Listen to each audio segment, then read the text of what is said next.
everyone, this is JJ Outlaw. And this is T Outlaw. And you are listening to a new episode of the Gourmet Goober podcast. You can always catch me, JJ Outlaw, on Twitter at, of course, JJ Outlaw. You can catch me also on Instagram at Gourmet Goober. And as always, I'm here with my BFF, that dude, the Dark Desperado. We are still doing the Dark Desperado, right? There's still a pandemic, isn't there? There will always be a pandemic at this point, sadly. Then that's going to be my new moniker then. T Outlaw, a.k.a. Sorry. I'm just sad because we are not doing enough to end the pandemic. But anyway, Big Daddy, how are you? I'm doing quite well. Guess you can find me, T Outlaw, on Twitter at T Outlaw, TOUTLAW, and on Instagram at T Outlaw Josie Wells, like the movie.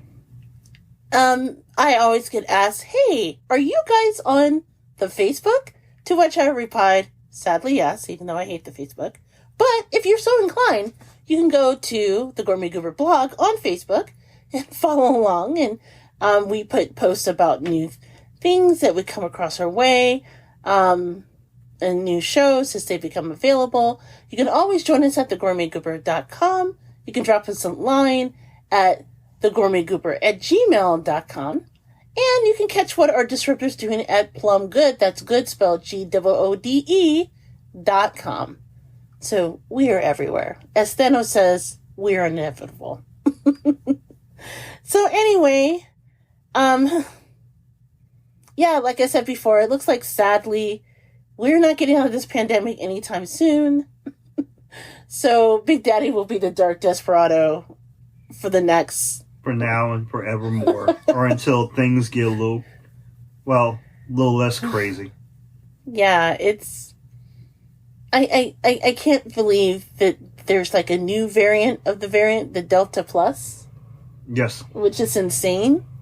At this point, they're just going to have to run out of names? Yeah, they're to the point of they're going to start Alpha, Beta, wait a minute, we're at Delta. And then the next is what the fuck? Yeah, we're going to have like Gamma. Gamma, Gamma, Gamma, Gamma. Yeah. I don't think people will get that unless they sell School Days. They wouldn't get it anyway. Hey, that would fit into our conversation we had. Yes. About Black Famous. And we'll talk about that in a moment. It was an interesting conversation that we fell into when we were doing errands this week. That will never include Danny Wood. That is true. Exactly.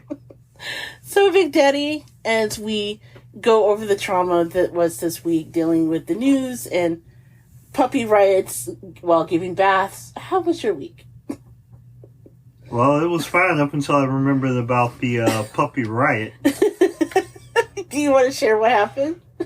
No, I think that's pretty much your... No. Because if you guys follow him on social media, you actually posted pictures so that people knew it actually happened. Nothing happens unless it's on social, apparently. Exactly. Nothing is true unless it's on Twitter, and nothing is, better than random pictures of your dog, getting a bath right before he goes on a complete wild goose chase. Y'all, he was running around the store wearing nothing but suds. It was glorious. It was gloriously scary. Yeah, who's trying to grab him he's a greased up pig. Exactly. This guy, that dude right there. And you were great because I couldn't do anything but laugh. I was like, "Are you kidding me?" She's like, "Oh my god!" Can we get him? He jumped out of the tub, right? Yeah. Okay. So I freely admit I'm the person who may have put that into action. Because we're giving him his bath, we're using one of those pressure washers, or as you would say, the little, what do you call them? The little things that spray the dog, pressure sprayers. Yeah, it was one of those detachable. If you ever go to a self-service dog wash, it's one of those little hoses that they have that you can spray down your pet or something. So it's really as strong as a power wash. Yeah. But it still comes out at a pretty fast pace. Well, from that point on, I made the mistake of deciding to spray him in the face. And then the magic occurred. All of a sudden, he hops. He slips out of the thing that was holding him down. Yeah, he held out of the noose that was holding him in place. And then he was like, completely out of a 3-foot tub. Yes. And then just like basically ran around the washing area like a squealed pig. People are like looking in on us like, the hell are they doing in there? Yeah, like it became like, like an episode of Benny Hill of me trying to grab this dog like, he was a runaway chicken. The only thing that was missing was like the music. Yeah. You ever see, I don't know if you guys know Benny Hill, that's aging us. Yeah, it's so aging us. It's really stupid English rude comedy. But there at one point there's like a chase and there's always like this ridiculous music that's like following us around. Although to be honest, near the end it was more like the sad trombone from Price Right as we kept trying to dive and pick him up. Eventually, though, we did manage to get him back in the tub. Meanwhile, Braxton has this smile on his face like he has just won the Doggy Olympics. Yeah, like he got away with something. And we're like, no, dude. What you did kind of made a mess. There was like water everywhere, all over the floor. All over me.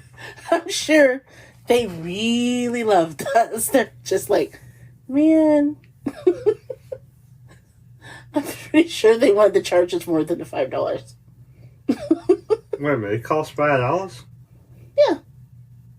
Why did I think it cost like double that? But no, because I bought like a pack of baths. Oh, okay. Yeah. So that bath was $5. No, it should have cost us more. And to be honest, once they saw that we nearly flooded the washroom, they really should have charged us more. So I think we got away with it. Yeah, we got lucky with that one. I will say that. We got very lucky. If it wasn't an enclosed space, he would have been like a runaway and running for his freedom, and we would have been like, well, that could have gone very, very badly. Not only that, but didn't he try to help himself to like a display of stuff when he was coming in? Yeah, the dog who, has a box of jacked up toys decided he wanted to add to his repertoire on like walking in the door by like randomly taking things off the counter or off the shelves on his way to the washing area. He's like, I kind of like this. I think I'm going to take this. No, you can't take this. That's not yours yet. No one's purchased that yet. He's like, they don't know that. He's like, this is mine, and that is mine, and this is mine. And so I did get him a toy, right? The toy did not make it. It didn't make it to the house. So I'm driving, and I hear this from the backseat. Oh my God! It's just orange everywhere. Oh, the head popped off. I'm like, what is going on? Yeah. And do you remember what you said to me? Like, what did the toy do to him? Yeah, what? How did it hurt him? I was like, were you mad at the toy? Did the toy hurt you? All of a sudden, all I'm seeing is like it's like when you have like someone who's like working on, not clay, but like when they're like working on something like from a car, and all you see is like little springs and little pulleys and everything pop off. I'm seeing all these little orange pieces going flying everywhere in the back seat, and I'm like, wait a minute, what the hell is that? Because all I can see is the back of his head, and these little orange things just popping off. I'm thinking, apparently he had an issue with the toy. The toy was not to his satisfaction. He was going to dismantle it with no problem whatsoever. And the sad thing is, it was a little chew toy, and it was made of like hard rubber, and it was so funny. There was actually a little sign that said "indestructible." Sure, but then it had like little spikes on it. So I thought, surely it would take a while for him to work his way through. No, the toy did not make it from the dog wash place to the house. Yeah, it didn't make it. All I'm seeing is our entire back seat is full of orange pieces. We're just going to say that. Yeah, when we get our car detailed, we're just gonna have to pretend that we borrowed the car. That it's not ours. Our possession. I think I'm gonna need that power sprayer again to like wash some of that out. Oh my god. But you know what? We love our little doodad. And next week it's actually his gotcha week. Since we don't know when his birthday was. Yeah. And he was about a year old when we adopted him. Around Labor Day. We decided that we were going to celebrate that time as his gotcha day. So we are doing a doggy short birthday party. We found something that we can give him in terms of like a celebratory bone. Not the rawhide. I know that's hurt your feelings. He doesn't like rawhide. What kind of damn dog isn't gonna sit there and like eat rawhide? I'm like, it's rawhide. He just doesn't like rawhide. It's just like chicken. He's allergic to chicken, which also hurts your feelings. That triply hurts my feelings. How could you be a dog in a house with black folk? This dog eats watermelon. Yes. He loves watermelon, actually. Loves watermelon. He will chase me for the watermelon. Yeah. But will not eat, or I'm sorry, cannot eat chicken. I was like, are you sure have you ever been around black folks in your life? He's allergic to it. It's not that he can't eat it. He's allergic to it. That's like, well, no. That just mystifies me. We're just going to say that. I'm Look at it this way. There's more chicken for us. Yeah, that's great and all, but still. How are you not able to eat chicken? That just befuddles me. You know what? I feel for him. And I can say this because of my weird allergy to alcohol. Because I can't even consume small amounts in it. Like food cooked with alcohol. I have to make sure that all the alcohol is cooked out. Otherwise, I'll be dancing on a table somewhere. With a lampshade on her head. It has happened. Seriously. There's pictures somewhere in Muncie. Yeah, I have. No. No, you don't. And I know who does have them, and they're a very good friend. They will never release them. And they're Polaroids anyway, so you can't get them well online. See, I have ways. I have a certain set of skills. I will never tell you who has the picture. But you know about it. Because remember, it was during the 96 Olympics when Reggie was doing really well, and I got on... I may have gotten on the table at BW3s and led a cheer. I don't acknowledge any Olympics past 1992 in basketball. Seriously. Those Germans, when they have the Hockenbach, when the German non-alcoholic beer, they take that 0.05% seriously. I'm telling you, there was like up to the limit in that beer, and I got horribly drunk. That was basically that was near beer. Exactly, and it's enough to get me wasted. Maybe I shouldn't admit this on the podcast. If I meet any of you, please don't buy me a beer. Yeah, no one wants to buy, no one wants to put in for bail or medical bills, so please don't. So, outside of that, how was your week? The trauma of watching the dog. Well, I mean, for the most part, it was... I mean, I got to work on my anger management. You know, my hands bruised up from, getting mad at coworkers. Well, that was all fun. And let me just say, that is because you pounded the desk, not because you pounded a coworker.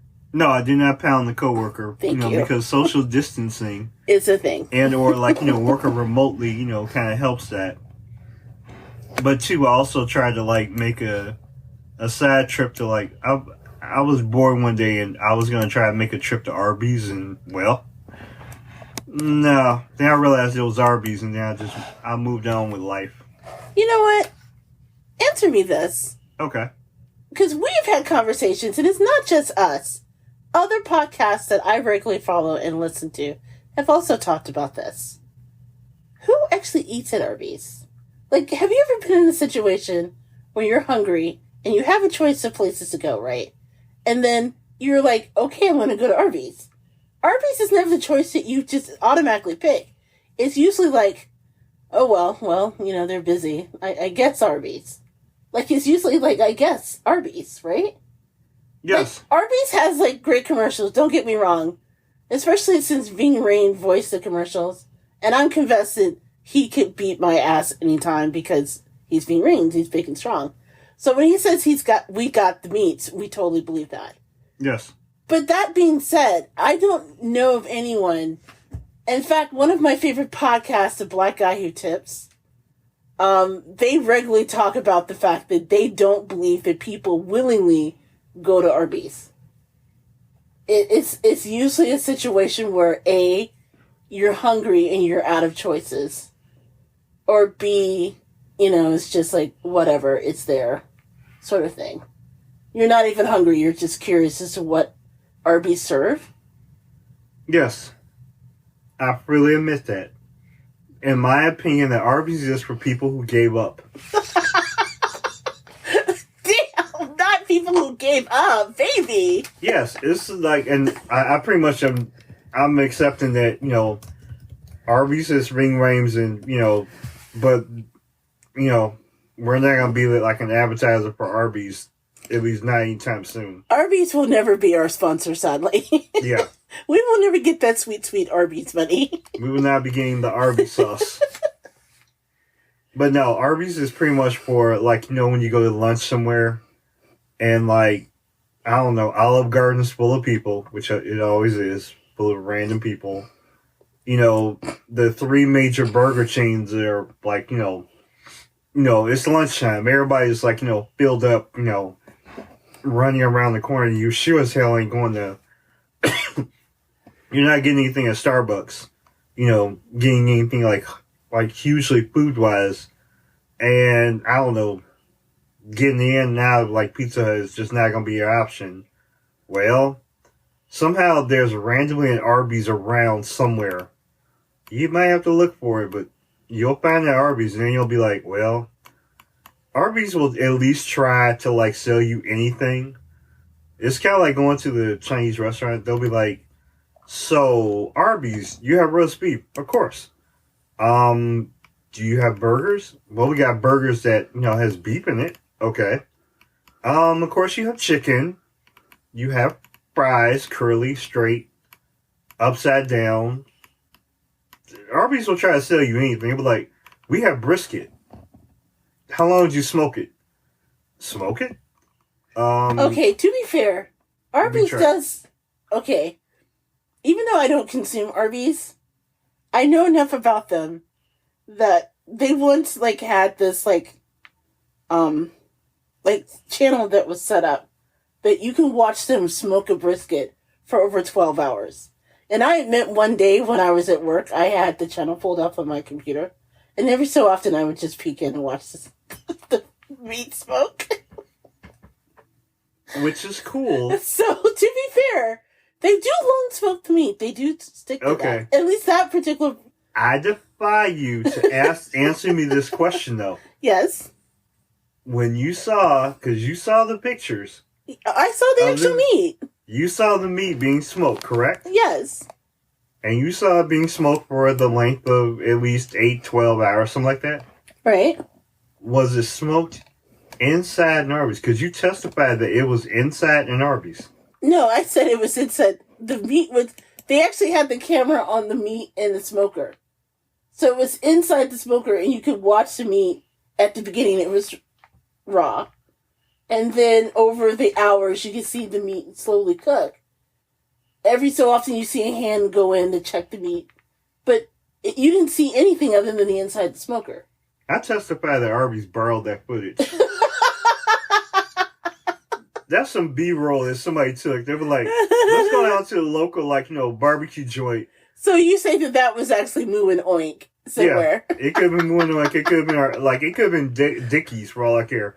And guys, if you don't know what Moo and Oink is, look it up. Yeah. And while you're looking up, please look up the commercials. The commercials alone are worth the Google search. Okay, fair enough. But yeah, pretty much, I tend to believe that somebody from the corporation went in there, took, some footage and said, all right, we're going to make this part of our campaign. Are we truly, putting that smoked meat in there? No, we got this, got that crap from the, from the grocery store. Freshly smoked meat. Sure we did. You know what? Who are big fans of Arby's? And I recently learned this. Believe it or not, gamers really love Arby's. So much so that I recently discovered this. This is weird. Arby's has their own licensed Dungeons and Dragons dice that they just put out. Did you know that? No, I did not. Which further explains to me why there's a problem with this process. So the dice, which you could get at Arbyshop, I think, .com, but it's on sale for $12, already marked down. They're clear dice. They have like a brown center, and in place of the number 20 and the number 6 is the Arby's logo. Apparently, they put a picture of this on social media like years ago, and people have been begging to buy this dice. Begging. And so Dungeons and Dragons fans, which believe it or not, even in this day or age, there's still like a lot of people who are like really into it. Like, I read that Patton Oswalt is into Dungeons and Dragons. Joe Manganiello is like a Dungeons and Dragons freak, and he's talked about it openly. So you still haven't popped out anybody under 4 years old. You know what? And they're probably still in their mama's basement. I have to say, Mr. Manganiello's abs are probably younger than 40. And so which is great now. They like the Dungeons and Dragons dice set too. Not to be an ass, because Joe Manganiello is a fine young man, but Joe Manganiello is basically hanging out in Sofia Vergara's basement. You know what? Good for her. Whatever. Don't hate, celebrate. Oh my God, did I just say that? Yes, you did. Oh my God, I haven't said that in years. I got nothing for you. I'm starting to wonder if you might have been hanging, in the Dungeons and Dragons back then. You know what? Back in the day, I never played Dungeons and Dragons, and here's why. I wanted to, but I also grew up in Indianapolis, and it was during that satanic panic that was attached to Dungeons and Dragons, at least where I was. For some reason, the parents in Indiana, near where I lived, thought that Dungeons and Dragons, if you played it, was a portal to hell. There were a lot of portals to hell in Indianapolis. Actually, there was. I mean, I've told you many times the absurdly weird things that we used to get notes home about. Like, for example, my favorite was in Sunday school. I actually went to a Sunday school when I was a little girl that taught that KISS stood for Knights in Satan's Service. And there was an episode of The Incredible Hulk where the Hulk meets the band KISS, and they asked the parents not to let their children watch. Because I don't know why, seeing, old-ass Paul Stanley and Gene Simmons, who were ancient even back then. And Ace Frehley. They thought that us watching them would easily turn us into devil worshippers. Which is true. Which is completely true. So apparently Dungeons and Dragons fell on this list. But here's the thing. There was also a television cartoon that was also named Dungeons and Dragons. Okay. Now, we were free to watch that cartoon, because I watched the hell out of that cartoon. It was on CBS. It was actually really good. So it was a Saturday morning cartoon that I watched religiously until they canceled it. Oddly enough, parents were not afraid of the cartoon sending their kids to hell. But playing the actual game the cartoon was based on, oh yeah, that belongs along with the Knights in Satan's Service. Let me guess, they threw out all the Ouija boards, right? Oh, I don't fuck with Ouija boards, no. Okay. Seriously, I actually low-key believe that. I've seen way too many horror movies growing up over the years. You just don't F with Ouija boards. Nothing good comes out of it. That is true. I will at least testify to the Ouija part. You're just mad because the Ouija board called you your mama's boy. No. When y'all did it in college? That's because my roommates were messing with me. No, the Ouija board really knew you were a mama's boy. That's why you didn't like it. We didn't have to testify to that. y'all loaded up my roommates and decided to mess with me. No. They told me they were doing that, and I was like, I want no part of that. Okay? I went to enough church learning to know you don't mess with Ouija boards, so I don't. Although I do like the horror movies based around them. Seriously. Good grief. I got nothing. So anyway, Arby's. They got the meats. And apparently they got diet too. Yes. Well, my week, even though I'm not really sure how we went from like Ouija boards to Arby's and I was like, that was an interesting segue. My week was crazy. I spent a lot of it working on a project, and I wish I could go into more because Big Daddy has been really incredible for me this week because I was dealing with a very difficult, how should I put this? I love my job. And I work at a nonprofit, and I'm very lucky that I work with these incredible people who are looking to end health disparities within historically medically underserved communities.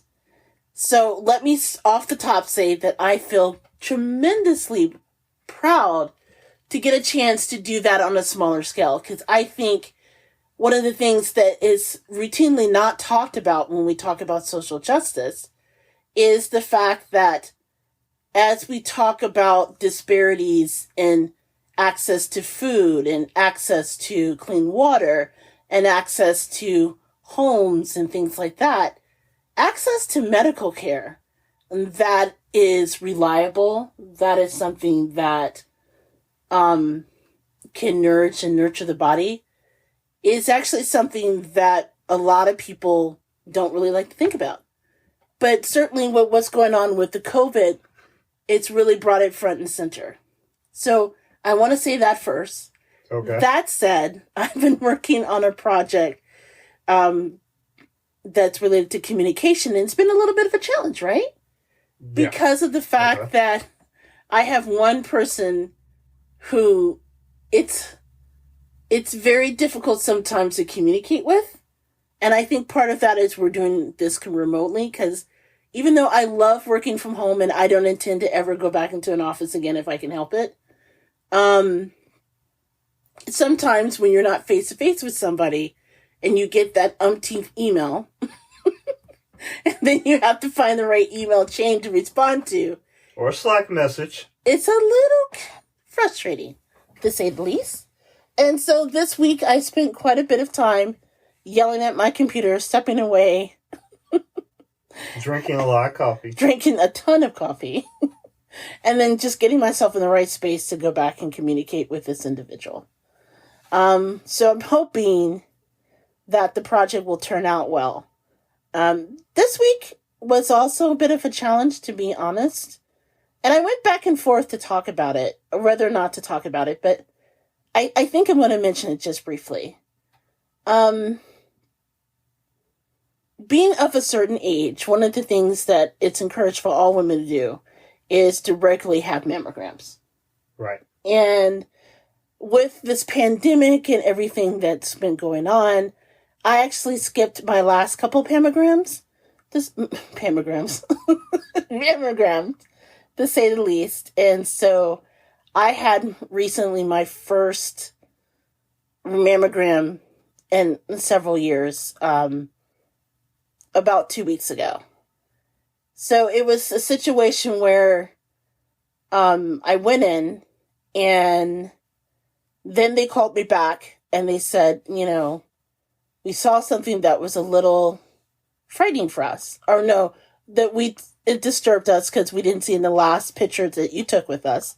Can you come back in and we'll do an ultrasound and another check? So I went back in, and a day later, they said that they saw 2 masses that they weren't able to identify, and they would ask me to come in for a biopsy, which I had at the beginning of last week. Let me start off by saying the biopsy came back negative, which was a blessing.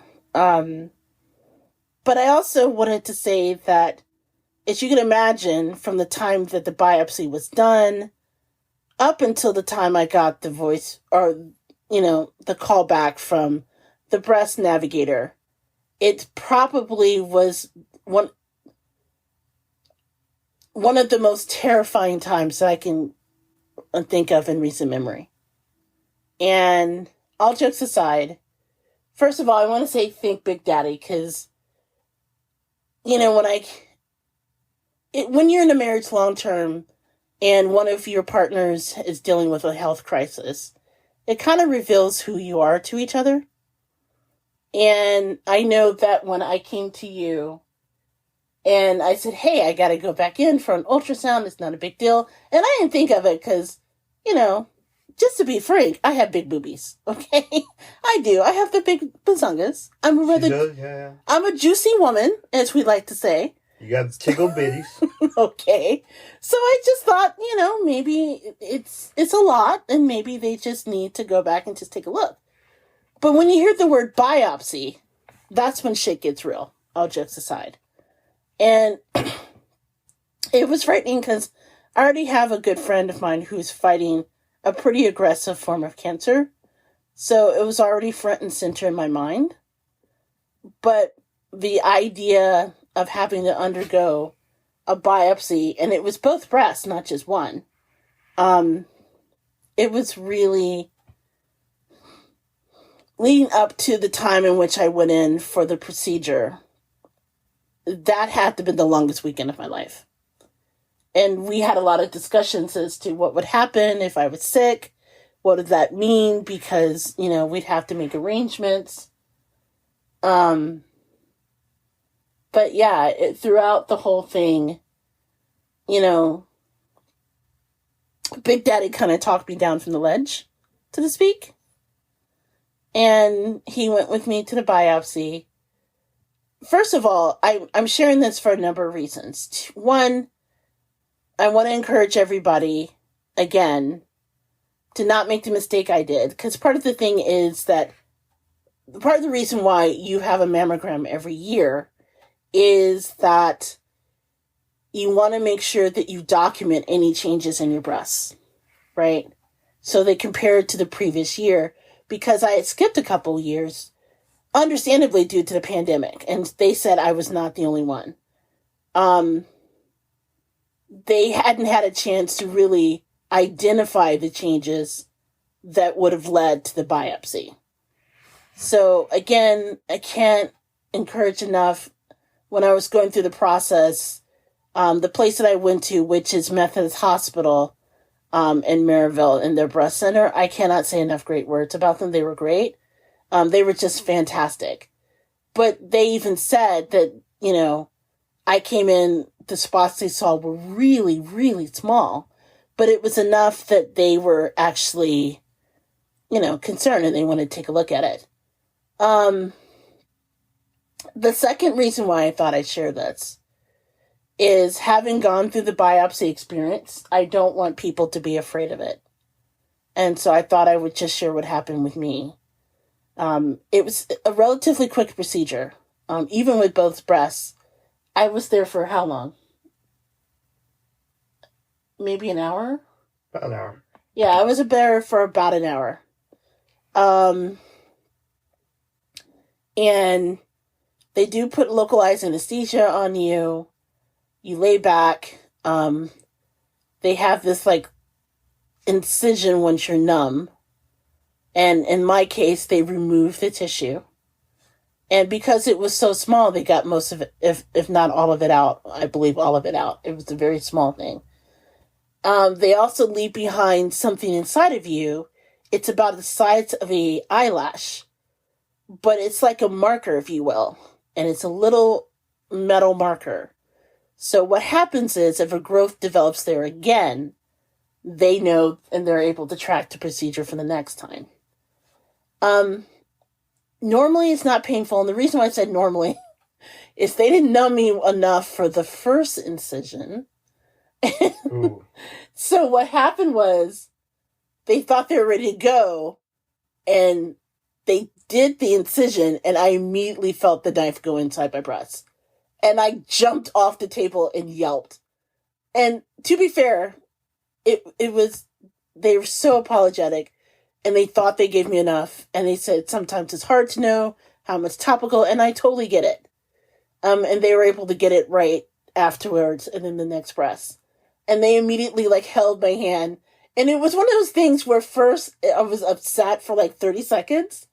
And then I started giggling kind of awkwardly. And I think it's almost like the equivalent of if you watch a horror movie, and I watch tons of horror movies, where you have that jump scare and then you are, like, happy that you're past it and you kind of laugh at it.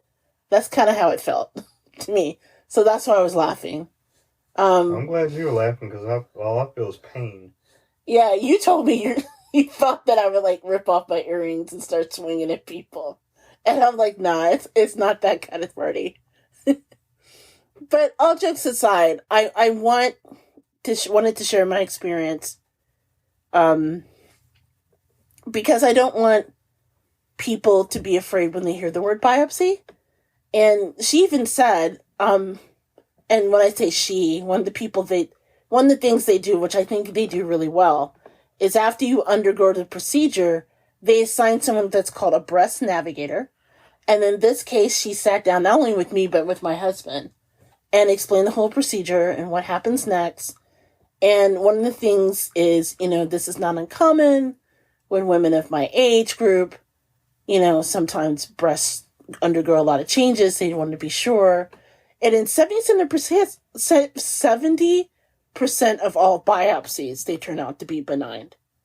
So again, want to just put that out there in case anyone else is facing the same experience I did, to not be afraid of it. And I'm really grateful for the experience. I'm really grateful for Big Daddy and just sort of making sure that I would be okay. And yeah, it was definitely a good thing. So I tell you what, we are going to take a break. And when we come back, we will talk about 3 stories that I feel kind of exemplify our show's mission of uncovering the intersection between food and pop culture. We'll discuss a little bit more also the conversation, which I think was really funny, that we had about what shows are Black famous. Shows and movies that it's culturally relevant to Black people, of which we are both of. That is true. But maybe everyone in other cultures are not aware of.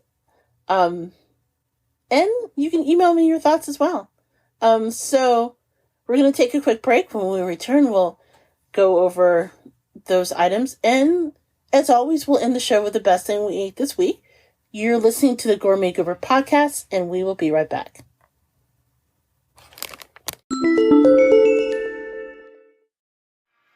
Hi, I'm Carrie. And I'm Emily. And we're the hosts of A Dark Cup of History, a spin-off series to our regular podcast, A Nice Cup of History, where we dive headfirst into the weird and paranormal aspects of the world we all live in. If you want to know your woman in red from your woman in white, or precautions to take against demonic dolls, and just where to go to find black shuck on a moonlit night, why not give us a listen? Together we talk about the dark, creepy, and downright terrifying parts of our history and folklore, as well as what you should do if you ever encounter any of them. Interested? Come and find us on Buzzsprout, Apple iTunes, Spotify, Stitcher, Pandora, iHeartRadio, and pretty much anywhere else you'll get your podcasts. So turn on the lights, grab a blanket and some rock salt, and let's get dark. Hi, I'm JJ Outlaw. Hi, this is the Outlaw. And we are back with a new segment of What's Eating Us for the Gourmet Goober podcast. That's when we take 3 stories that covers the intersection of food and pop culture. And this week we have something that admittedly is very, very odd. Everything is odd in this little, this little world. Yes, but this is totally crazy because our first story covers something that, quite frankly, I don't think anyone's asked for. But nevertheless, the people at Mountain Dew and the people at Frito-Lay have decided to give it to us. Of course they did.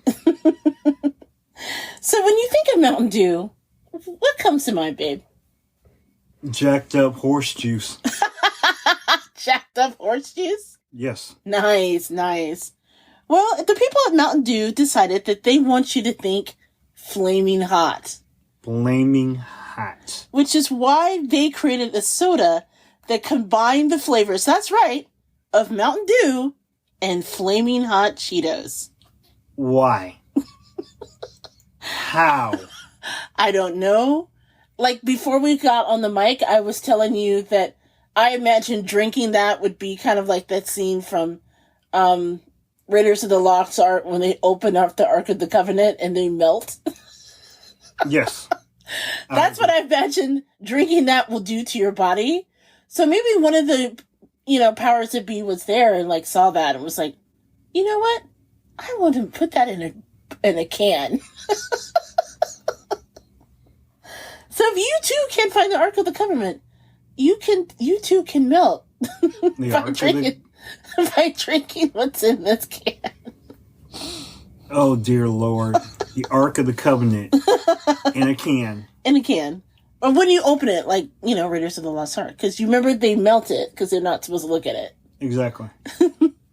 Now, the great people at Mountain Dew put out a statement that said, as a brand, Dew has a rich history of experimenting with new flavors our fans love.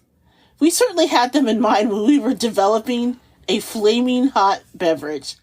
And this is according to Matt Nielsen, who works as the soft drink senior director of marketing, in a recent interview. Now, he said, this may be one of our most provocative beverages yet, and we're excited for Dew Nation to taste the sweet, unique blend of spicy and classic citrus flavor of Mountain Dew. Okay, first of all, I don't think y'all like your fans to put that out there. No, I'm thinking their head of marketing, his name must be Dewey or something. He's got to be some random, millennial skater kid or something that made this up because he was too lazy to go get, like a bag of Flamin' Hot Cheetos. He says, let's throw this together. All right, so the question is, now, just so you know, they sold this initially on Mountain Dew's website. It went live on August 31st, and it sold out immediately, because of course it did. Because, it's a unique thing. Of course it did. Is anybody drinking it, or are they just holding the can? Well, that's what I was going to get to you. You can still get your own can as of right now. I checked, and it's on resale on places such as eBay and Amazon. And it's about $20 a bottle. I fully believe that. So my question is, if I handed you a bottle, if I went on Amazon and decided to order some, would you sample it? The face I'm making right now is a face of consternation and soon to be constipation. No, that was a face of a man who was saying, if you handed me that can and we get divorced. I knew that face. No. There's, you ever reach that point in your life, when you realize that you're a man and you know what your over 4-year-old body, how it will react to anything that's different. That would be one. But two, there's this other part of men who kind of look at things and they're like, I will try anything once because, on a dare, guys will do random stupid things because we're guys. That's kind of where I was, because I'm thinking, I would try it. At the same time, I'm going to need my insurance policy to be updated as I try it. That would be the biggest thing. But I'm thinking, yeah, I would try it once. I'd take a sip. Well, if you weren't able to take a sip, but you still want to experience the flaming hot Mountain Dew experience, may I also point out that Mountain Dew has helpfully put out merchandise so that you too can fake the, oh my god, I actually consumed this funk. So they have everything from, with this website called brokenpromises.com, I guess it's a collaboration. You could get a Mountain Dew and Flaming Hot Cheetos Surfer Tee for $30.95. A Scorched Tee with a picture of a skeleton wearing what looks like a sombrero for $29.95. You can get your own hoodie for $64.95. A pair of what's known as Mountain Dew Broken Promises and Mountain Dew Flaming Hot Warning Sign sweatpants. Which I think is appropriate because something's going to come out that end when you drink that. Yeah. You want to warn everybody.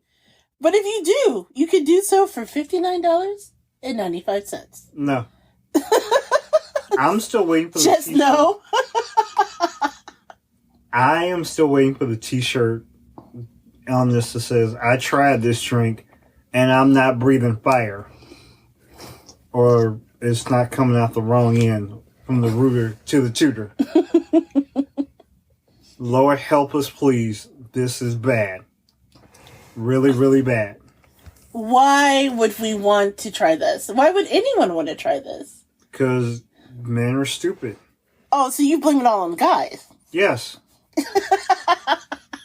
Well, with that in mind, then, what other feature flavor can Mountain Dew put out? Because they've already had, like, before this, they've had other flavors. Like, before this, they had a birthday cake flavor, which I admit I was almost intrigued to try. And then my body was like, fool, that's Mountain Dew. You're not putting that anywhere near us. Yeah, with the birthday cake, even though I'm sure it would taste like crap, you could conceivably think, because Mountain Dew is just basically sugared up horse juice. But Flamin' Hot, yeah, that's like going the completely other salty direction. Now I'm thinking, I don't know, if you basically just go ahead and stick a pretzel in the middle of a Mountain Dew and say, all right, we got Mountain Dew, whatever flavor. No. Is this a future thing, though? Because I've never, consumed the chip. Like, say, for instance, I really love Lay's chips. But I've never, eaten, or Doritos. Doritos is my jam. But I've never eaten a Doritos and said, you know what? I wish that I could drink this. So I'm just wondering, is this the future of collaboration, putting together, I don't know, Tang with Velveeta cheese nachos or something? Which sounds really horrifying. Yes, it does. This sounds like something that either Taco Bell or Arby's will come up with. Oh, Arby's. Ugh. Yeah. By the way, just as a side note, Arby's found a way to mess up a Philly cheesesteak. It's hard to do. And yes, I willingly consumed an Arby's sandwich today. Or yesterday. I'm not really sure what possessed me. It was one of those things where, well, there's lines at the other places, so I get chow, I guess. Once again. Which is why anyone ever goes to Arby's is, well, I guess. Arby's. They'll never be our sponsor. That's a good tagline. Yes, I think we should use that. Arby's. They'll never sponsor us. No. I pretty much understand that this concoction by Mountain Dew will most likely be sold at Taco Bell or Arby's and nowhere else. You're just not seeing this at Mickey D's or Burger King. You're not seeing a demand. No. Even though I'm sure for the unique point of this, yeah, I'm sure that, someone will market it and put it out there and they'll pick it up. But no. A chain store, no. I will most likely not see this. So I'm good. Okay, well, I guess as we go into the next story, talking about things that will kill us. Outside of a Mountain Dew. I'm waiting for the skull and crossbones to come across the screen right now. Shockingly enough, there is a recent study that has determined that there is one food that if you just eat one time, it takes 35 minutes off your very life. And that is? A hot dog. Which one? I don't believe it, because otherwise Chicagoans would be dead on arrival, because we mastered the hot dog, okay? We have our own hot dog. But researchers have recently released a study where they studied over 5,000 foods in U.S. diet classified as being a health burden and environmental impacting.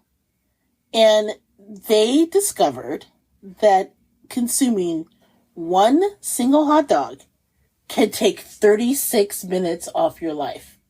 36 minutes. How many hot dogs do you eat in a week? Oh, no. No. Is our insurance in order? No, I would like to say to my insurance provider, I know nothing of what they speak. I've never seen a hot dog ever. No. Says the man who tells me to buy hot dogs every single grocery trip. Man. No. No, because if we're going by this logic, my ass should be dead. I should have been dead by 2007. You know, you could be a zombie now. We don't know. Yeah, I do carry that kind of temperature. Your temperature is under the required 98.6, so now we know why. Yes. Now you know. I am a vampire. What was that? That was my vampire, hiss.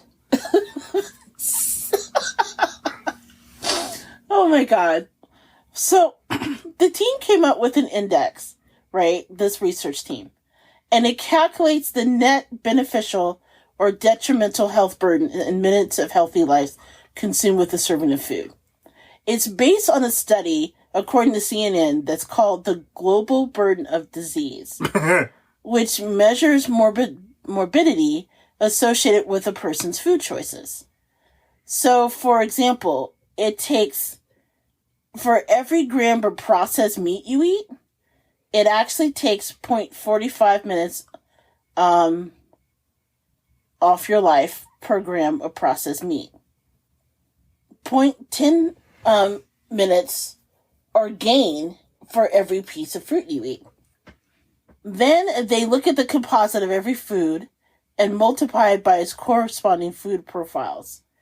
So, with the standard beef hot dog in a bun, it contains 61 grams, believe it or not, of processed meat.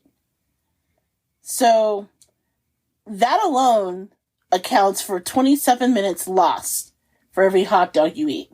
Just the processed meat part alone.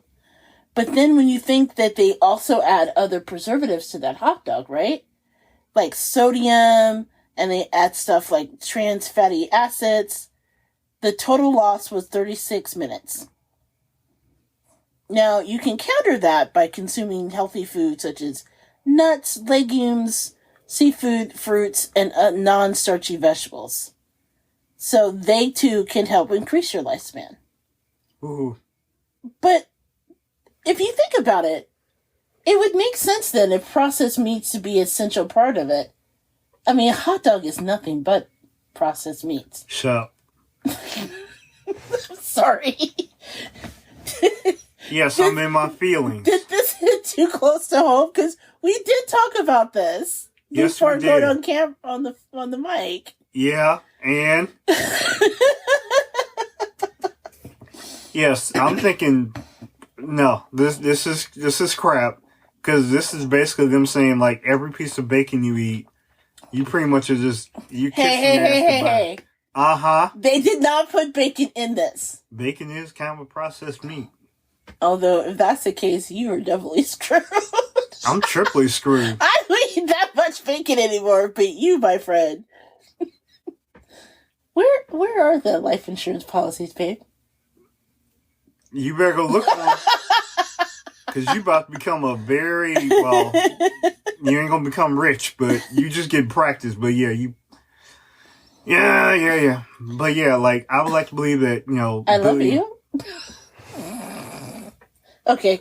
Continue. Nonetheless, I think the researchers were like, were they some tree hugging, Billy Rosewood liking, people in the middle. They didn't get out. They didn't get out and get no no trim. So thus, that's on that. Wow. That's why they came up with a study like this. Actually, these are researchers at the University of Michigan. So? I've been to Michigan. They eat a lot of hot dogs there. Yes, they do. That don't mean nothing. So, okay. So does this make allowances for, like, you know, companies that make pure hot dogs and they well, no, I guess there's no such thing as a real true pure hot dog. Because you have to process the meat in order to make it a hot dog. Yeah. It's not like you cut something out of the cow and it instantly becomes a hot dog. Yeah. Sorry to tell you, anything that's put in that casing, most likely to be stored somewhere. It's just going to rub you out. Yeah, it may not be 36 minutes, but 20 minutes, 17 minutes, Dougie Fresh, you on. You about to go. Now, that must also include all other things that's hot dog related, right? Like sausages, for example. Yes. You know, perhaps you should eat something else different today for lunch. I think you should proceed to the next article. Yes, I am in my feelings, and yes, it's going to kill me, but I'm going to die happy. Well, look, we do eat... okay, let me just say... What about vegan hot dogs? Well, I guess that would work, right? I mean, it's not... Not that I'm processed getting... meat. Yeah. Not like I'm getting vegan hot dogs, but yes. You know, with that in mind, I could try to make something. I saw a recipe Oh, hell. for a hot dog that is made from a carrot. Made from a what? It's a carrot in place of a hot dog. A carrot? A carrot. You mean like Bugs Bunny? Like Bugs Bunny. The orange thing. Yes, the orange thing. Made from a carrot. A hot dog made from a carrot, yes. That's not a hot dog. That's a carrot with a, Oh, excuse me. Yeah, that's a trans species, like, bad plant somewhere. I'm really sorry for your loss. I like that. A hot dog made from a carrot. That's just wrong. That's an abomination against nature. So I guess what you're trying to say is you're willing to just gamble with the processed meat then? Yes. Anything else you want to know? I was like, yes, I'm willing to gamble. Like, you might as well just start calling me the King Rogers of, of daily meats. Well... Wait a minute, hold on. You said that it could be balanced out by eating fruits, right?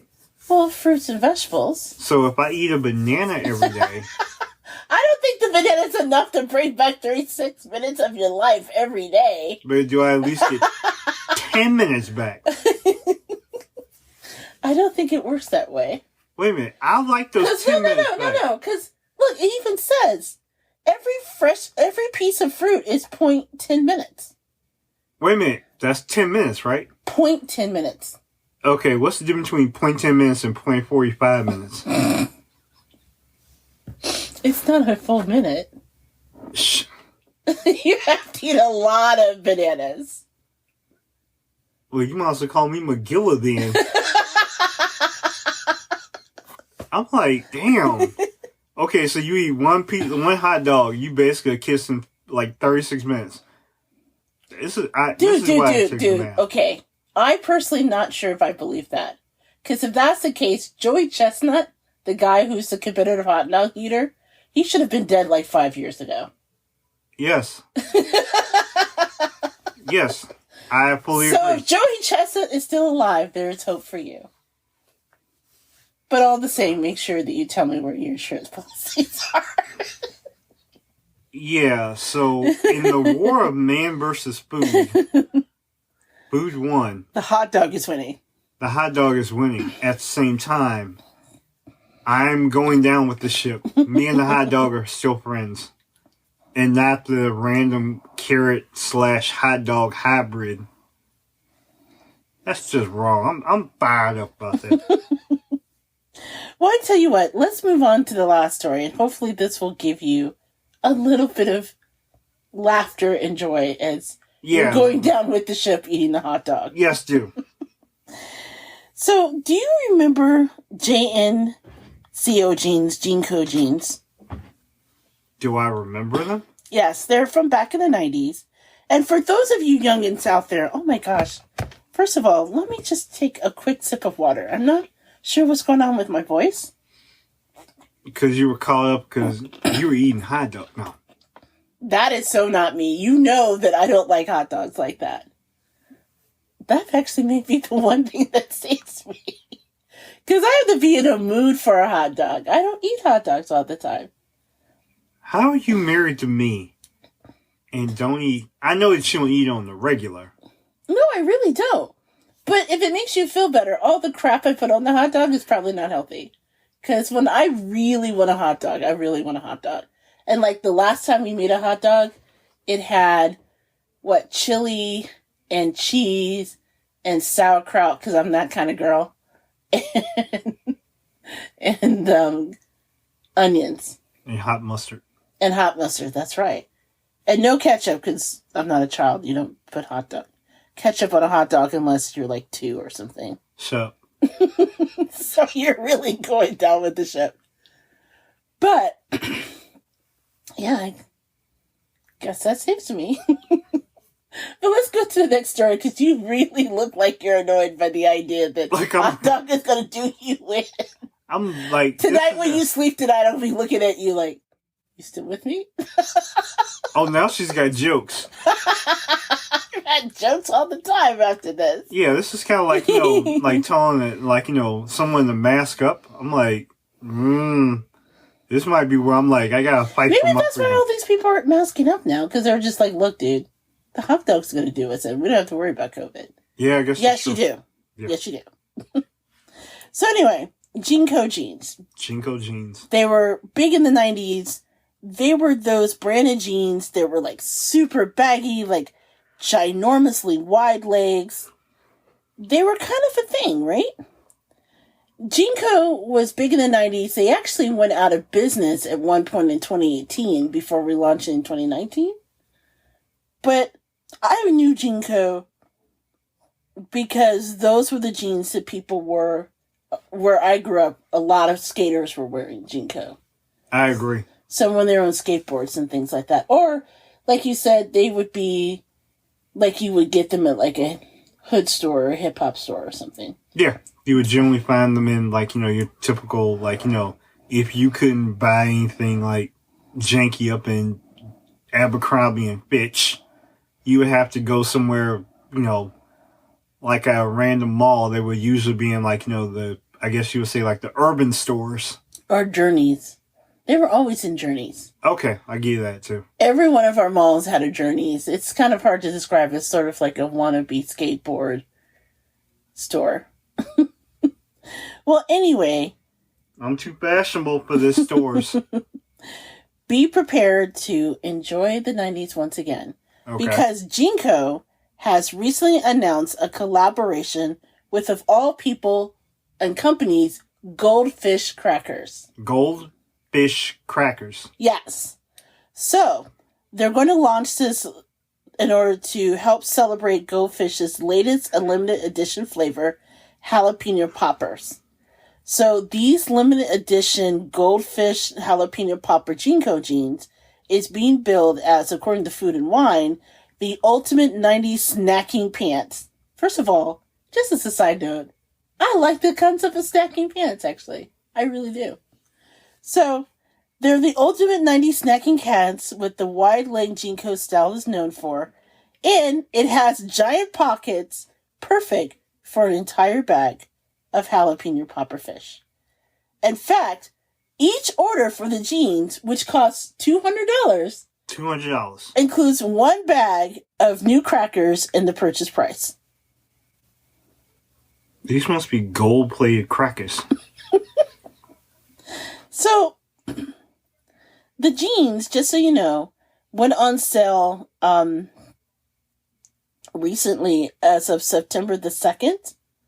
So they're probably sold out now by the time that this podcast comes out. Don't think so. But again, it's $200 a pop.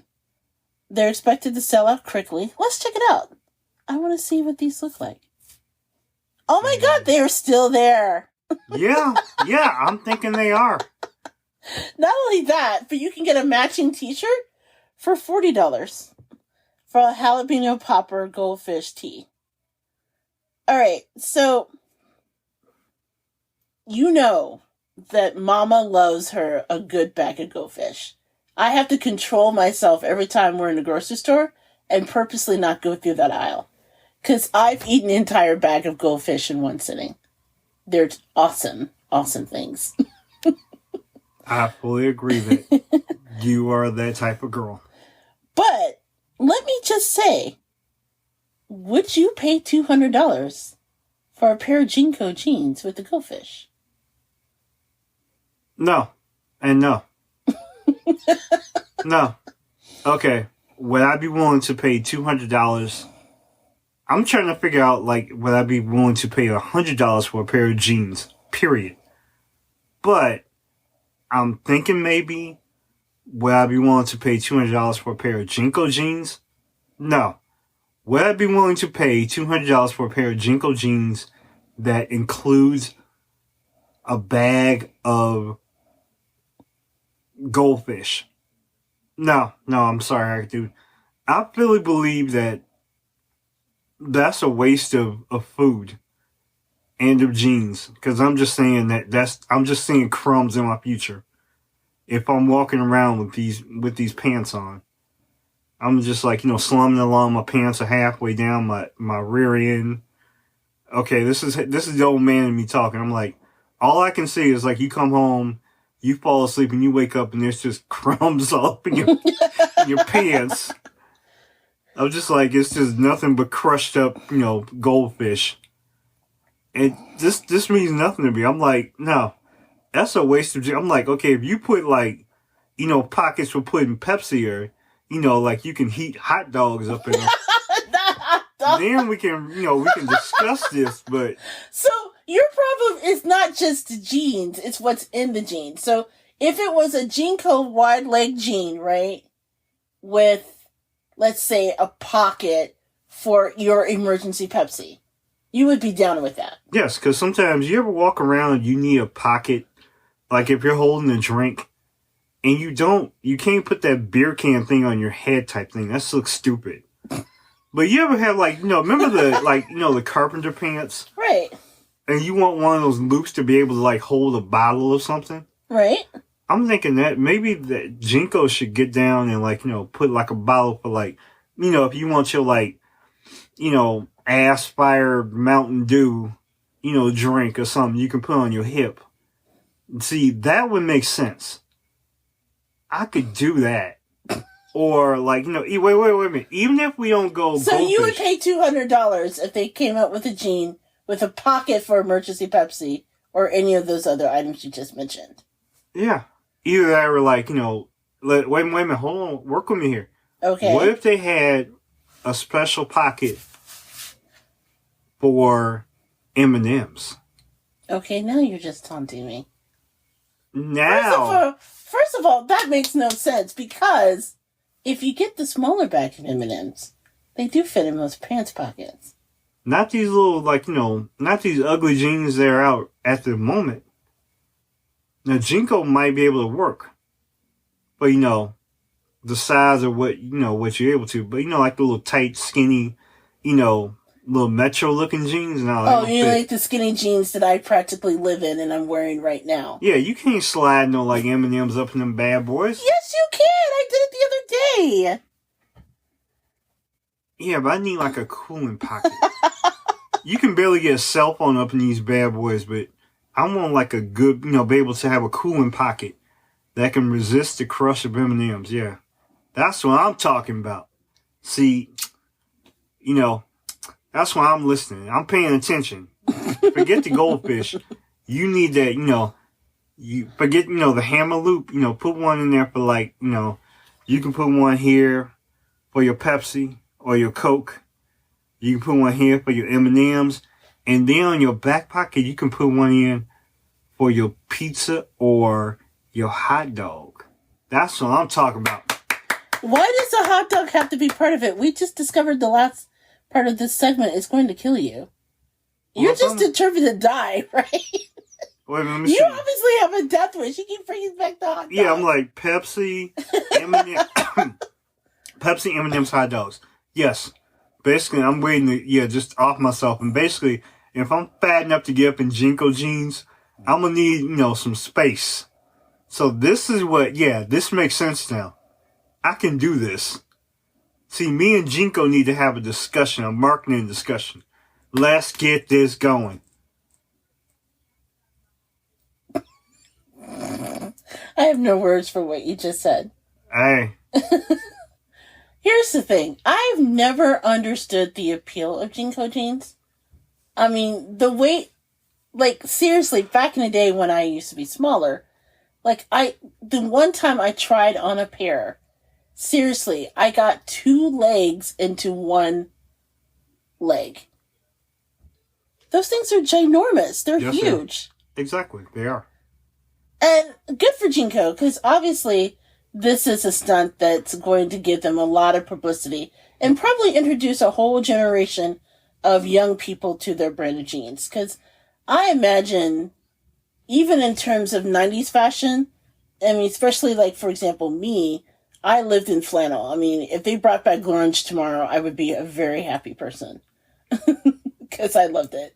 That was you. So, but I know that JNCO's appeared, at least where I grew up, to a very, specific subculture. Let's, like I said before, skaters and things like that. So if you're not necessarily into that lifestyle, you may not be familiar with the brand. So hopefully this will actually attract the attention.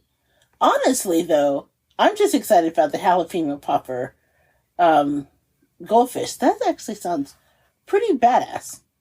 I would get it without the jeans, but clearly that, for one lucky person, Yeah.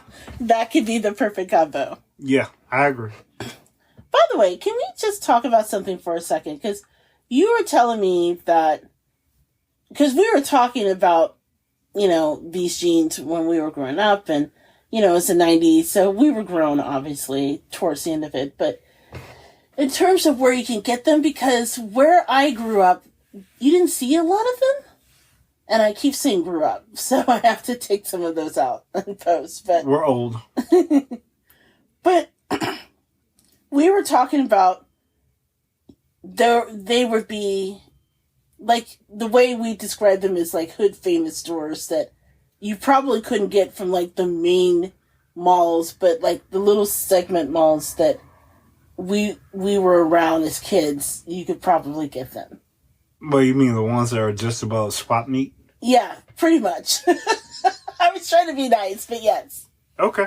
But then again, that led me, because remember earlier in the previous segment, we were talking about things that were hood famous or black famous.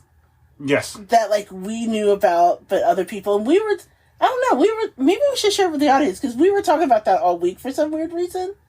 We were talking about how, what was it, Medea and Tyler Perry movies used to be hood famous only. Yeah, and then they were discovered. And now it's enjoyed by general populations, which is good for Tyler, but it's interesting for the culture. Or Friday. Friday is an example of when it first came out. Oh, the movie. Yeah. Yeah, the movie, it was definitely black and hood famous. And now everyone says, bye, Felicia. Oh, dear Lord. Once you get someone what was the guy's name? The gentleman on Today. Oh, you're talking about how we used to joke, if Matt Lauer says it, it's no longer cool. Yeah, once you get Matt Lauer or George Stephanopoulos to put his mouth on it, the show's over. If the whole idea is to say something that the general culture comes out with something the general culture doesn't know about. Yeah. And then the second it comes famous, bling, for example, then no one likes it. Yes. And that's still very true. So I was challenging you. And my thought is, because there's so much that's appropriated from our culture now, I seem to think that there are very few things that are black or hood famous that hasn't crossed over. Yeah, like in this current culture, yes, there's very, very few things. Yeah, because I was just thinking, like, Gary Owens. It's probably something that's, like, famous. But, like, in terms of movies or television shows. Like, the Parkers. I don't think people know the Parkers. How could they not know the... Well, everybody knows the Park... Well, I guess, yeah. Yeah. People outside of our culture probably don't. Or they don't know that the Parkers are tied with Moesha. Yeah, but do they know Moesha? That is true. They know Brandy, but Yeah. they don't know Moesha. Or like what would... Wait. They know Brandy, but do they know Brandy getting popped in the face by Monica? We just learned that. No, there was no we found that out. We were all we all knew when Brandy had that knot on her face. And we found out that we just found out that Monica was ghetto, but I love Monica. Monica is a beautiful woman. I just don't want her to slap me around. I'm not messing with Monica. Yeah. Monica can take you out. Yeah. But, it was just like the other day. I'll give you an example, and that's why I was thinking about it, because I was talking to someone on a Zoom meeting, and I've been working from home for a long time, y'all. And so it's getting to the point where I'm on these Zoom calls and things like that. And I don't have to dress up because I'm a writer. And so I meet with scientists and other people when I record and do things. But by and large, I can just wear a very nice top and no one will ask me about it. So I just live in jeans and tights now. It's kind of funny. So I've been, to amuse myself now, I've been going into my earrings. And I've been wearing some of my bamboo earrings again. You got bamboo earrings, at least two pair. Yes. Thank you, LL. And so it's funny because I work in an organization where there isn't a lot of black representation with the little segment I work in, right? So they're always marveling at my gold bamboo earrings. And there's one person in particular that saw the earrings and had commented on them on a call. It was a related partner. Did he call you Moesha? No, he did not call me Moesha. And so they said that they saw the earrings at Macy's. And she asked if that's where I got them from. And I lied and said yes. Because the truth of the matter is, they're $1.95 at the Black's Beauty Shop. And every black person knows where to get the bamboo earrings. Right. That's a perfect example of being just within hood general knowledge or hood famous. We know where to go. But there was a second where I'm like, do I tell her these are $1.95 bamboo earrings? Or do I just let her think they're the ones at Macy's that cost probably 10 times as much? I confess I gave her the 10 times as much. I hope she's not listening. Shame. And I jokingly thought about it, and I was on typing to a friend, and I was like, I kind of kept that between us for the culture. Because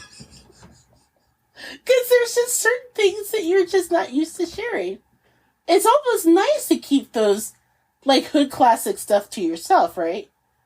Because, everyone knows Snoop Dogg, but they may not know The Wash. Everyone has maybe heard of Master P, but they don't know I Got the Hookup. Okay. There's some hood famous things that you want to keep to yourself. And one of them is a beauty supply shop. Like the bonnet? Yes, the bonnet. Oh my God. So, the bonnet, that's a great example where every black woman knows about wearing a bonnet to protect your hair. And I guess several years ago, there was this one lady who she saw it and decided to create something to protect your hair. And instead of the $1.95 bonnet that you can get at the beauty supply shop, she created this head wrap that costs about $100. $100 for the same thing. Oh, look. And black women, and they featured her in like these fashion magazines and saying, "Oh my gosh, this is so brilliant, so amazing." And black women everywhere is like, "We've been doing this for generations, fam, and much less, mind you." And it's like one of the things where, do we tell them that they Columbus a head bonnet and they're paying way too much money for it? Or do we just kind of let it happen? Yeah, this is almost akin to, when you had I feel like this isn't hood famous, but like when you would go to the gas station, get like, your typical wife beater. Right. And then now Kanye's making you pay $200 for a pair. And I know there's some listeners out there going, wait, they sell wife beaters at a gas station? Yes, the ones in our neighborhood, they do. Yes. They sure do. Wait. So that kind of made me circle back to the story.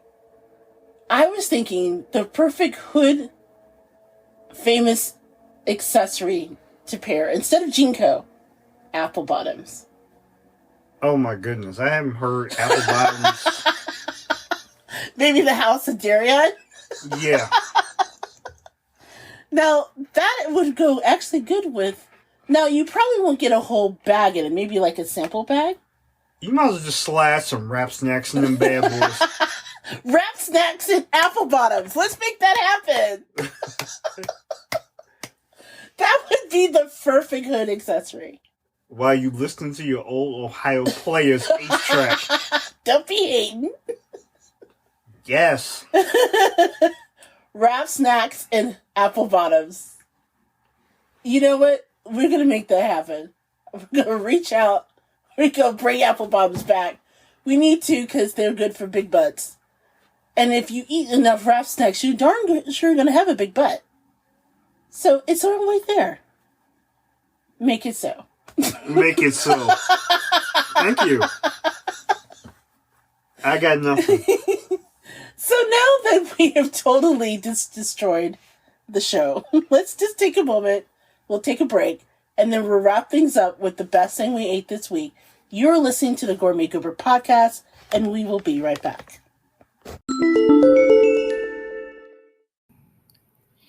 Hey guys, this is JJ Outlaw. And T Outlaw. And we're the co-hosts of the Gourmet Goober podcast. Let me ask you something. Have you guys ever thought about starting your own podcast? Yes. I know when we were starting to get this podcast off the ground, we had a lot of questions, right? Like, how do we record an episode? How do we get our shows and all those apps that people like to listen to? And more importantly, how do we make money from the podcast, right? Well, the answer to every one of these questions is really simple. Anchor. Anchor is a one-stop shop for recording, hosting, and distributing your podcasts. Best of all, it's 100% free and ridiculously easy to use. And now, Anchor can match you with great sponsors who want to advertise on your podcast. That means you can get paid to podcast right away. In fact, that's kind of what we're doing right now. We're reading this ad, right? Mm-hmm. We love Anchor. Anchor has made it really simple to start the Gourmet Goober podcast. It's been a great thing to use, and Big Daddy's a big fan. Yes, I am. So if you wanted to start a podcast and make money doing it, just go to anchor.fm/start. That's anchor.fm/start to join me, Big Daddy, and the diverse community of podcasters already using Anchor. Again, that's anchor.fm/start. We can't wait to hear your podcast. Hey, I'm JJ Outlaw. Hi, this is T Outlaw. And we are back with the Gourmet Goober podcast, closing out our show as we do every show where we share the best thing we ate this week. And keep in mind, they can come from a variety of sources, from our own kitchen, from our, network of restaurants that's available around. Maybe a reader, or more or less a listener, rather, can submit a restaurant idea that they want to share, and we can share it with the group. Or in this case, the best thing we ate this week actually is something that Big Daddy and I agree upon, and we got it from all the way in Memphis, Tennessee. Memphis, Tennessee. Yes. But it did not come from Elvis, particularly. No, it did not, actually. No. Do you want to introduce us, since you were really delighted about it? Well, you were the one that purchased it. I had no clue it was coming. No, you did not. But it came in just in time because I think I mentioned at the start of the show I had a biopsy, which unfortunately forced me to take a little bit of a break personally. And it just allowed me to really take care of my body as I recover. Because again, as I said in the beginning of the segment, or the beginning of the show, the biopsy was a very short procedure. But as I recovered, because they did make an incision, there still was some pain associated with it. Luckily for me, I had ordered something off of Goldbelly, and I know I've talked about Goldbelly before. It's one of my favorite places to give you an opportunity to try new food from around the country and around the world. They have everything from foodie boxes, so if you really love chocolate, they can have a specialized chocolate box. They have a bacon box they can deliver every month. You know, we can't do the bacon box every month. I see you looking at me. Yeah, buddy. But they also have an opportunity to allow you to participate on live cooking spots, so you can interact with chefs as they share their famous dishes. And in this case, they had a sale on barbecue. And I thought, there's always room for barbecue. There is always room for barbecue. So luckily, I already had in the works, even before the biopsy was planned, a delivery this week from a restaurant that came highly recommended online, and some friends who went to Memphis recently, called Central Barbecue. And so on Goldbelly, I ordered, I think it was a dining for four, I want to say. So you get a rack of ribs, you get pulled pork, you get a bottle of their signature barbecue sauce, and then you get a whole, little bottle, a shaker of their signature rib rub. Yes. Yes. So, Big Daddy, how did you love the ribs? Because I know you're going to say the ribs were the best thing you ate this week, right? Well, apparently so. That's why we're here. No, really, because you're kind of hard on ribs. When I got it, I didn't tell you that it was coming. Yes, that is correct. And the thing is, you guys, Big Daddy, when I say he's hard on ribs, he's really hard on ribs. He's like I'm a cheese snob and a food snob to a certain degree. Big Daddy is a barbecue snob. Are you calling me a barbecue snob? I would walk around with my pinky finger in there, this is not the cupcake guy. This is not up to my mustard. Off of his head type thing. I thought you were going to lip you. Oh, the Pepe Le Pew. No, we were watching some cookie show, and you were making fun of the guy, and he's like, "Oh, this is terrible." That is correct. Do not bring this to me. I do not understand why you put this in front of me. Okay, that's close enough. Yes, but anyway, I'm not saying that you're exactly that bad, but you are judgmental of other people's barbecue. I am judgmental. And it's okay, because that's how you are.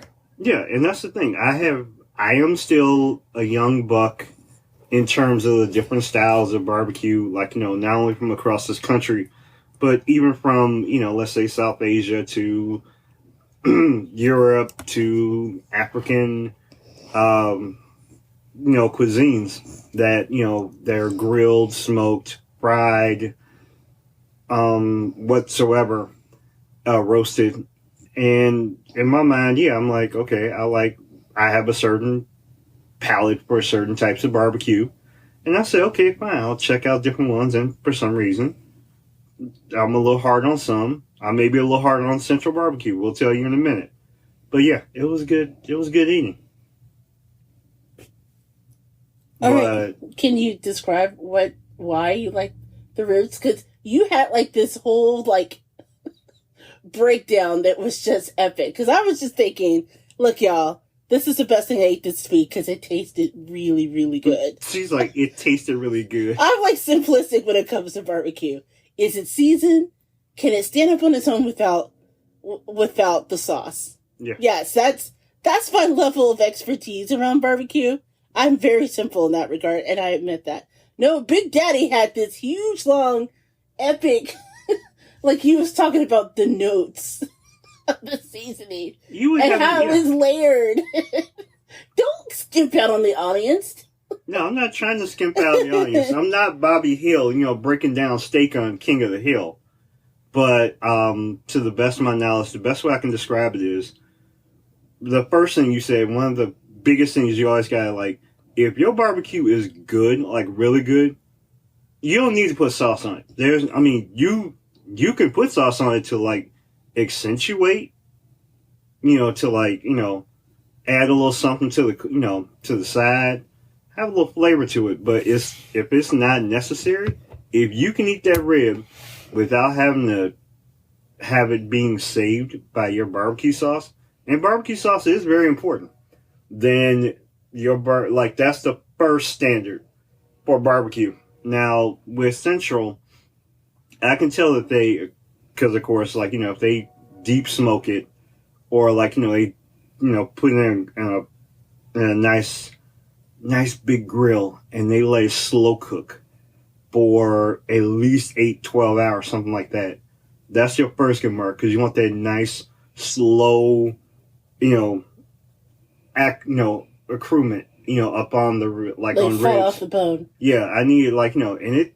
Not all barbecue has to fall off the bone, but good barbecue, if it's been sitting there for a long time, you could literally pick the bone up from the rib, and it just completely the meat just slid off the bone. And the bone will be clean. And that's what happened, actually. Yeah, and that's the thing about it. When you have that. I'm not the expert on bone marrow, but I know this is definitely something we talk about with briskets and whatnot and ribs. It's one of those things where if it contracts, if the bone contracts and there's marrow being extracted, and it you can almost taste a little bit of it in the meat, that it's real. One. But two, it's the thing with Central, they took the time to really, because this thing was being shipped to us. Right. And they took the time to say, okay, not only are we gonna do our best with the physical cut of the barbecue. I couldn't tell you off the top of my head if it was a baby back or St. Louis, just because it was cut up by the time we put our hands on it. But it was one of those things where, when they wrapped it, they have to wrap it very fine, very well, to keep that flavor, especially when because you're reheating it. Most barbecue, you want that thing, after rest, right off the grill, right, or right out of the smoker or whatever. You want that thing, fresh. And, what Central had to do was, send it to us, preserved, for us to, then reheat it, and then say, okay, this is how, and you want to taste as naturally original as it was when they first pulled it off the grill. That was one of those things I was very excited about, because they took the time, and you could smell the smoke in this house for at least 2 days after we reheated it. There was no faking the funk. It was good. It was tender. It had the right, once again, notes, because it was okay, we're gonna have tangy. You could tell, they use good brown sugar, not just a straight from the store brown sugar, but it also had a little spicy kick to it, it brought it to you. And then, you added the barbecue sauce to it, a little bit sweet, a little bit spicy. No, it was definitely spicy. I was impressed. And it had good tang to it. And, because one of those things is, there are some things I like very sweet, and there are some things I like, Texas style, a little bit more, a little spice, but a little bit more, as you would say, smoky. And that was one of the things just like with the Goober likes hers kind of smoky and tangy, none of that sweetness. Whereas I can take a little bit of sweetness with a little bit of tang. I can go all over the place, but it was one of those things where they did their best to preserve it, and ship it. And that's one of the things I like that they took the time with. Central did their homework. So that's why I was impressed. They also sent us if I believe right, they added barbecue pulled pork. Yes. Yes. And I'm willing to say, because this is me being critical but not critical, I'm willing to say the pulled pork was very tasty also. It was good pulled pork. Because I love good pulled pork.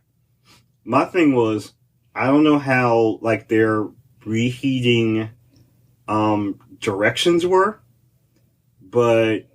Well, remember they did it where the pulled pork was prepared in boiling water. It was packaged in a high intensive quality plastic bag. Okay. And then it was reheated using the sous vide method of basically lowering that bag into a pot of boiling water and letting it heat that way for about 15 minutes. Okay. As opposed to microwaving it.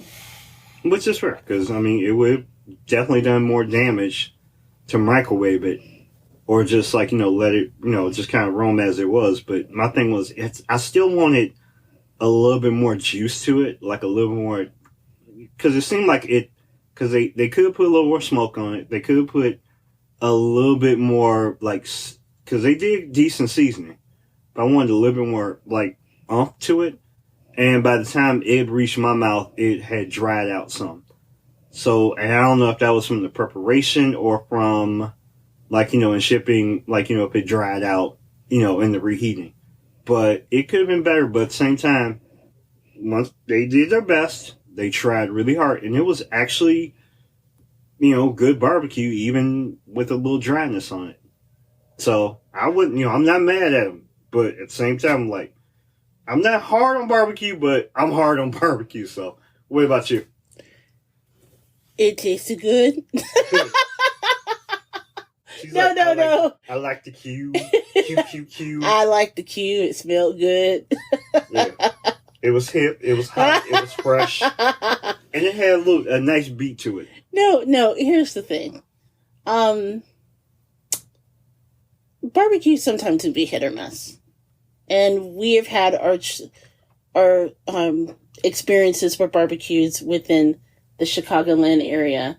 One that came recommended to you, but turned out to be a huge disappointment, in particular. And I wanted to get something that I knew that would be easy for me to prepare, although I didn't know that I would be recovering from a biopsy and still being a little bit of pain. But it was relatively easy to prepare. It looked like it was great. It was a great price on Goldbelly. And I just wanted to mix it up. I hadn't ordered from Goldbelly in a while. So it just kind of gave me an opportunity to try it. I can say that the ribs, both was good. Both the food selection, the ribs and the pulled pork, I enjoyed them both.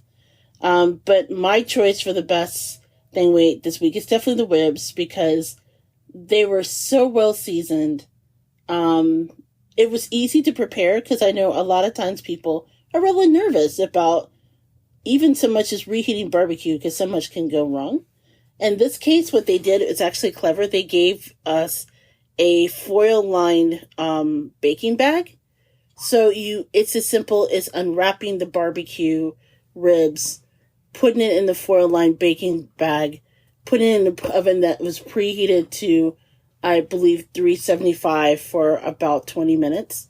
And then when you're done, pull out, and it's smoking good, really delicious barbecue. So yeah, I can't recommend them enough. My only disappointment is there wasn't more ribs. Because we went through those ribs really quickly, to the point where there was one more rib left. And Big Daddy was like, okay, I'm going to eat this. I just want to double check and make sure, because I don't want there to be a problem later. This is mine, right? And I was very tempted to say no. Yes, you were. But then I figured at one point he'll think back and count how many that he ate, and then realize that I lied to him. And I don't want that. So yes, I did tell you can go ahead and eat it. But it was definitely well worth it. So if you are my understanding is they have restaurants in both Memphis and Nashville. And if you're not local to them, you can go to Goldbelly. I'll put the link to all of it and put it in our show notes. So this is actually pretty cool because, again, for those who are longtime listeners, you know that we sometimes don't always agree on the best thing we ate this week. But in this case, Goldbelly definitely fit the bill. Yeah. And for someone who is recuperating from outpatient surgery, the fact that it was so easy to prepare, I also doubly appreciate that. So thank you to Goldbelly for introducing us to that amazing new restaurant. Again, as a reminder, if there's a restaurant that you love, you can always go and drop us a line at the Gourmet Goober at gmail.com and tell us all about it. Big Daddy, where can they find you online? Once again, you can find me online at T Outlaw, on Twitter, TOUTLAW, and on Instagram at T Outlaw, TOUTLAW, Josie Wells, JOSEYWALES. Once again, I had to go through my mind to remember how to spell it. Once again, that will be on Instagram. Don't try to find me on Facebook because, well, it's Facebook. So, what about you, Gourmet Goober? Well, I am make it simple so I don't have to remember how to spell it. On Instagram, it's Gourmet Goober. Very simple. And on Twitter, you can always find me at JJ Outlaw. You can hit us up at thegourmetgoober.com. We are actually updating the site, so there'll be links to further shows and things like that. Don't forget, you can help support the show by buying some Goober gear. There's a link to it as well. You can also go to gooberswag.com and check out everything you need in order to kind of show everybody that you are indeed gumbo worthy, from mugs to aprons and everything in between. And we, again, just want to say thank you for listening to yet another episode of the Gourmet Goober. And be safe, wear your mask, get your mammogram on time. And until next time, this is JJ Outlaw and T Outlaw saying happy eating.